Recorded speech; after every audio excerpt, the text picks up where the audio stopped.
ও মাই god, ওয়াজিহার মা বাবার বিয়েতে এবার নতুন এক রাজ খুলল। হ্যাপি ওয়ার্স, পাওয়া গেল টিকটকার শামিমা আফরিন অমির প্রেমের খবর।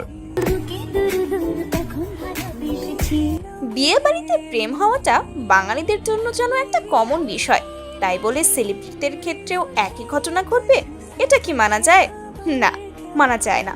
তবে লুকিয়ে চুরিয়ে আর কোনো লাভ হয়নি, বাঙালি ঠিকই তার প্রেম ধরেই ফেলেছে। সম্প্রতি শিশু টিকটকার ওয়াজিহার মা বাবা নতুন করে দীর্ঘ 7 বছর পর আবারও বিবাহ বন্ধনে আবদ্ধ হয়েছে। সেখানে উপস্থিত হয়েছিল দিশামণির মা, টিকটকার অমিসহ আরো অনেকেই।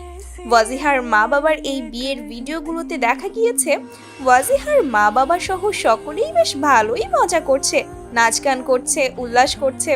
আর সেই নাচ গানের মাঝেই বাঙালির চোখ পড়ে অমির দিকে। অমিকে পাওয়া গিয়েছে এই ছেলেটার সাথে, যার সাথে সে বেশ ভালোই ক্লোজ ছিল পুরো বিয়ের অনুষ্ঠান জুড়ে। বিয়ে কবে খাবো? শুধু তাই নয়, ম্যাচিং জামাও পরেছে তারা। যদিও অমি তার টিকটক অ্যাকাউন্টে ভিডিও পোস্ট করে লিখেছে যে তাদের নাকি হঠাৎ করেই কালার মিলে গেছে ড্রেসের, ইচ্ছাকৃত নয়। তবে বাঙালি তো এসব মানতে নারাজ। অনেকেই আবার বলছে না না, অমির চয়েস এত খারাপ হতে পারে না। সে যাই হোক ভিউয়ার্স, আপনাদের কাছে কি মনে হয়, আসলেই কি ডাল মে কুছ কালা আছে?